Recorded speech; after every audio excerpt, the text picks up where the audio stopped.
Olá pessoal, tudo bem? Sejam muito bem-vindos a mais uma aula. Eu sou o professor Cláudio Mota e esse é um curso de matemática preparatório para os concursos do Censo 2022. Nós estamos aqui praticamente finalizando esse nosso módulo sobre proporcionalidade.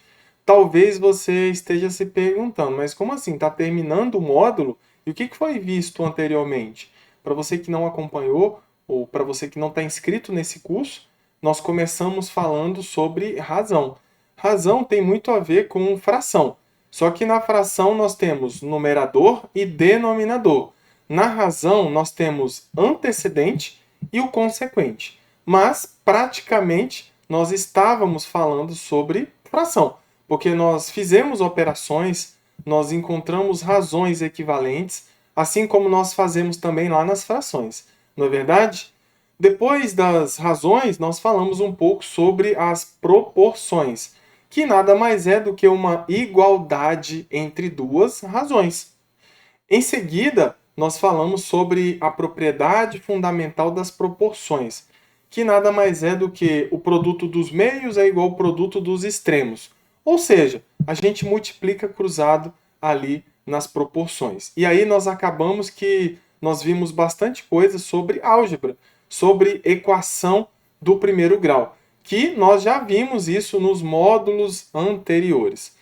Percebe que a matemática está toda conectada. Eu sempre falo isso aqui, porque muitos alunos chegam e falam: professor, eu não entendi o módulo sobre proporcionalidade.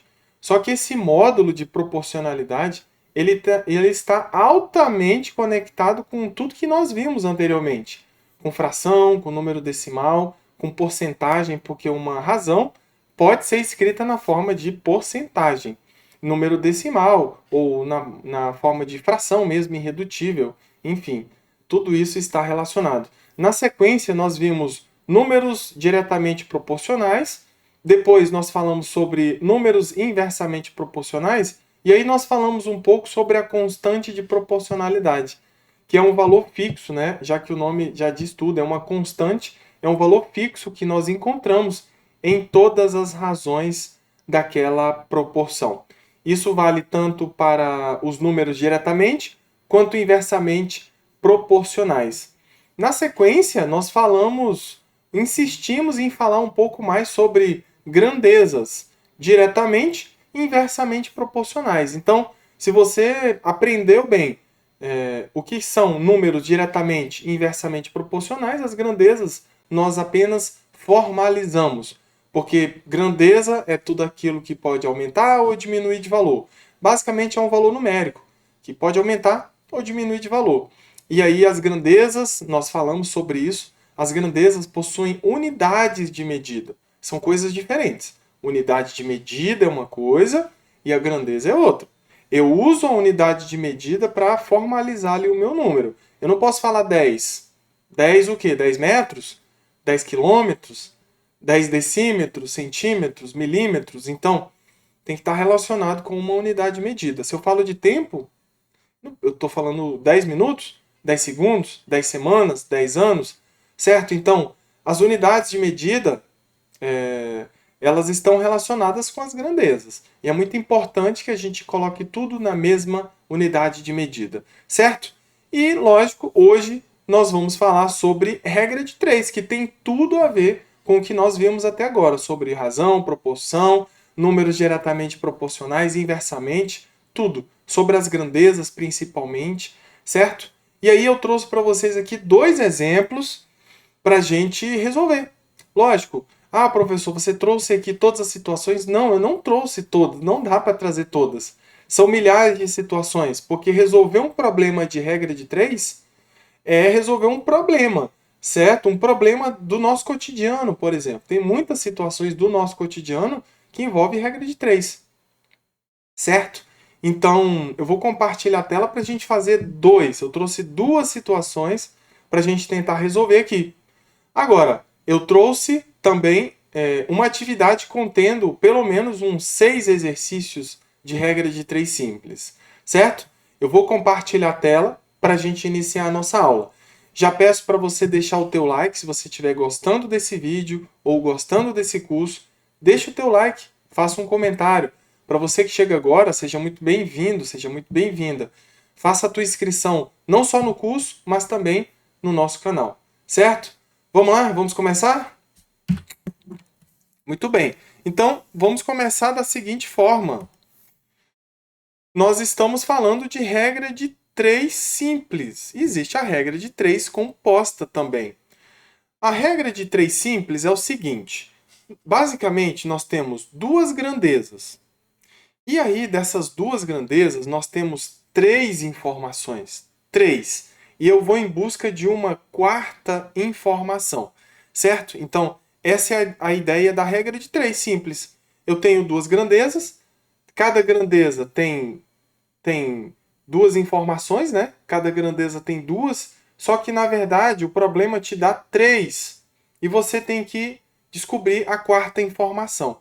E aí nós utilizamos proporção ou agora esse novo conteúdo que é a regra de 3 para a gente tentar resolver. Vamos lá? Como sempre, eu vou trazer um probleminha para a gente tentar resolver. Coisas simples, né? A gente começa pelas coisas simples. Quando a gente entende bem as coisas simples, a gente consegue ter profundidade para falar de coisas mais complexas. Vamos fazer uma leitura? Ana comprou 3 cadernos de um mesmo modelo por R$ 36. Quanto ela gastaria para comprar 9 cadernos desse modelo? Perceba que é um problema simples. Eu tenho aqui duas grandezas. A primeira grandeza é o número de cadernos. Ele fala de 3 cadernos, depois ele fala de 9 cadernos. Então eu tenho uma primeira grandeza, que é o número de cadernos. É importante que você consiga identificar as grandezas. Depois ele fala de um valor, do custo desses cadernos. Primeiro ele fala que o custo de 3 cadernos é R$ 36. Depois ele pergunta quanto ela gastaria. Ou seja, ele quer saber o custo de 9 cadernos. Perceba que nós temos 3 informações, ele está querendo saber uma quarta. Nós temos a informação que 3 cadernos custa 36 e 9 cadernos custa quanto? Então eu tenho 3 informações e nós queremos descobrir uma quarta. Então o primeiro passo na regra de 3 é entender o problema e identificar as suas grandezas.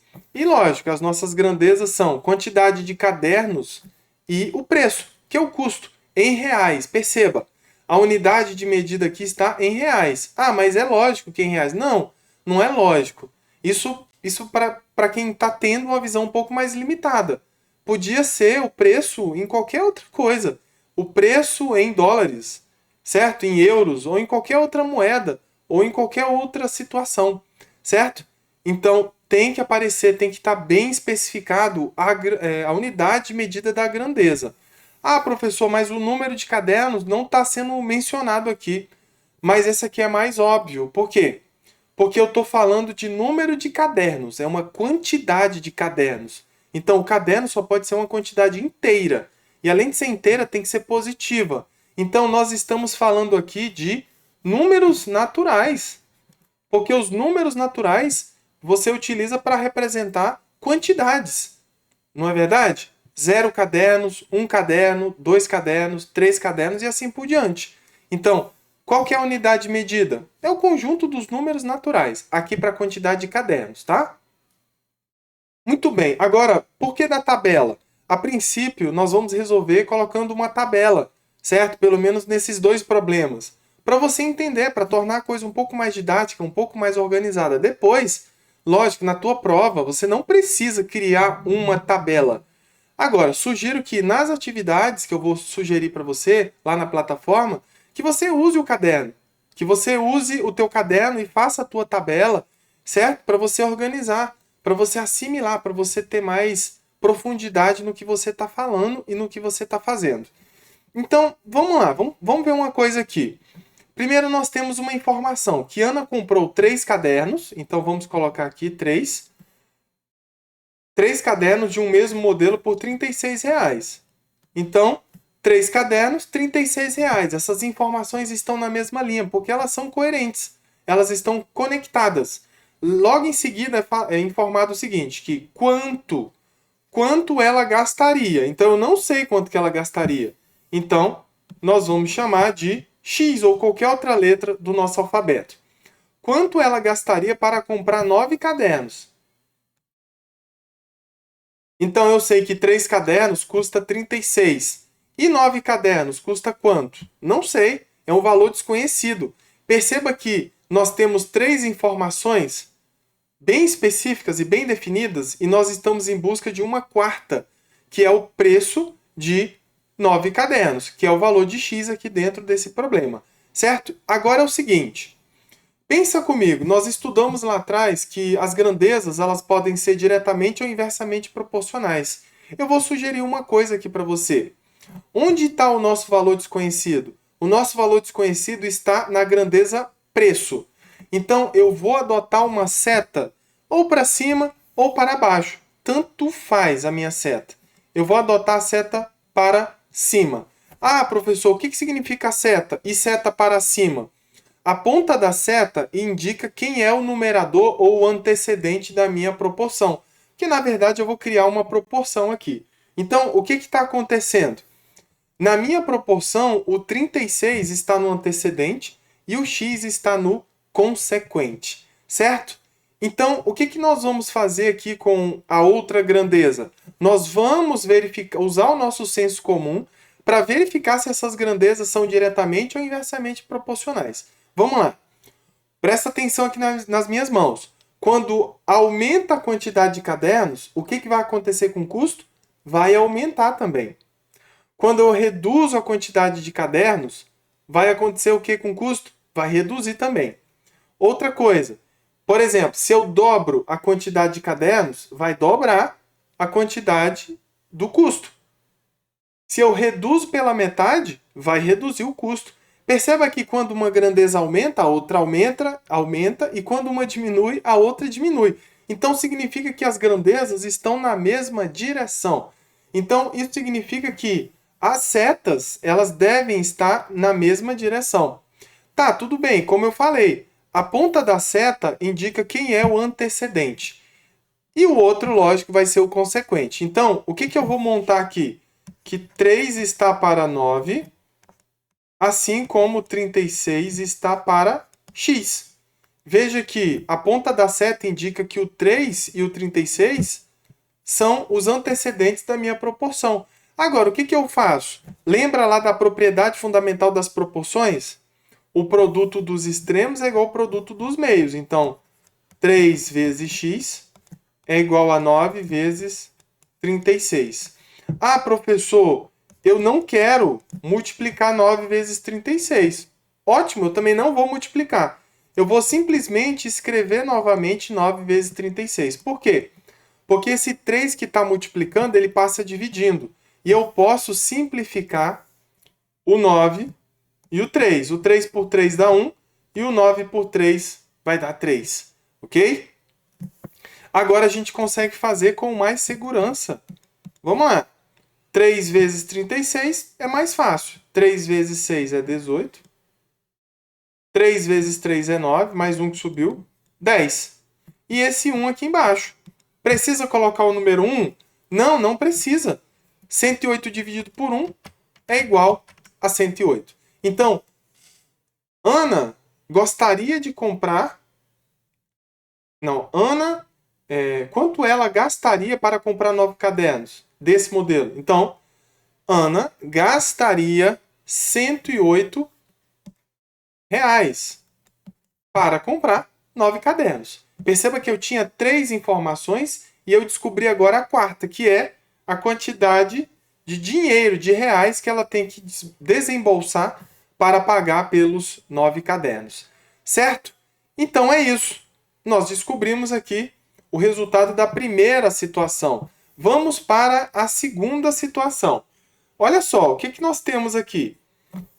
O maglev, trem de levitação magnética, ao se deslocar a uma velocidade média de 400 km por hora, faz determinado percurso em 3 horas. Então, para se deslocar ele tem uma velocidade de 400 km por hora, ou seja, ele percorre 400 km em uma hora. Então, ele tem essa velocidade para fazer um determinado percurso em 3 horas. Certo? A velocidade e a distância. Em quanto tempo esse trem faria o mesmo percurso se a velocidade fosse de 480? Perceba que eu tenho duas grandezas. Eu tenho o percurso, que é a distância percorrida, e eu tenho a velocidade. Então, bora lá. Vamos colocar aqui as nossas grandezas. Olha só. Primeira grandeza é a velocidade média, em quilômetros por hora. E o tempo em horas. Vamos lá. Então, é feito 3 horas de percurso a uma velocidade de 400 km por hora. Agora, se a velocidade fosse 480, qual seria o tempo gasto? Certo? Porque a velocidade, vamos lá, ao se deslocar a uma velocidade média de 400, faz determinado percurso em 3 horas. Então, nós temos informações conectadas aqui. Velocidade de 400 km por hora gera um tempo de 3 horas.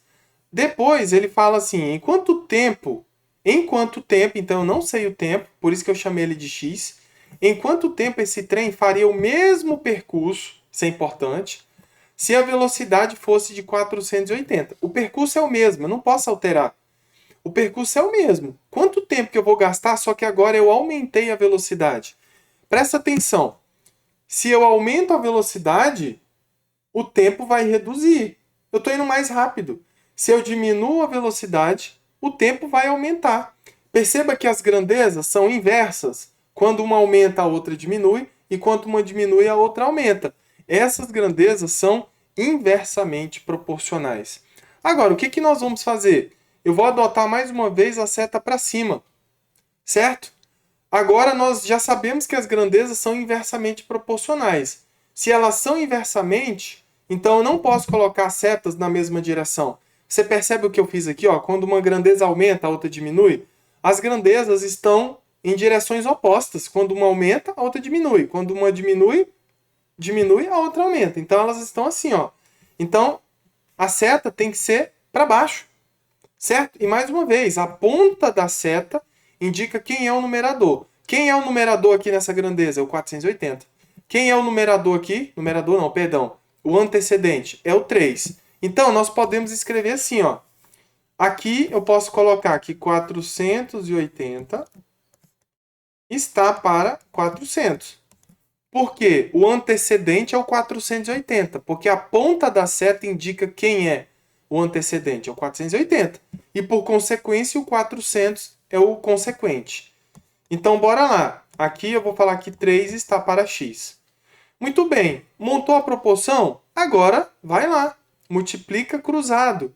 Produto dos extremos é igual ao produto dos meios. Então, 480 vezes x é igual a 3 vezes 400. O que nós vamos fazer agora? Esse 480 eu vou passar dividindo. Então, x é igual. Vamos lá. Eu vou colocar aqui, ó, 3 vezes 400. Certo. Então, eu vou colocar aqui... Eu poderia colocar 480, mas... vamos colocar o 480? Estava pensando em outra coisa, mas tudo bem. Olha só, eu posso simplificar por 10. Aqui por 10 e aqui por 10. Então, aqui vai ficar 40 e aqui vai ficar 48. Beleza. Agora, eu poderia multiplicar 3 vezes 40? Poderia, vamos fazer isso. 3 vezes 40 é igual a 120, né? 3 vezes 40, 120. E aqui embaixo eu tenho 48. Eu poderia simplificar, por exemplo. Eu estou pensando em simplificar por 12. Mas, vamos lá, vamos melhorar isso aqui. Eu vou simplificar por 2. Vai dar um pouquinho mais de trabalho.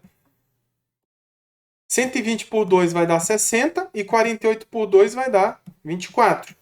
Posso simplificar novamente por 2.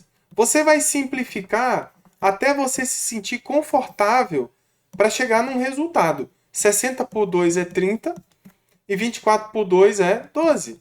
Certo? Bem, o que eu vou fazer agora?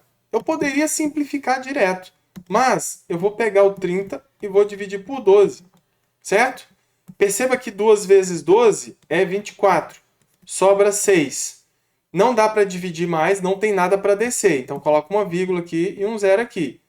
12 vezes 5 é 60. Resto zero.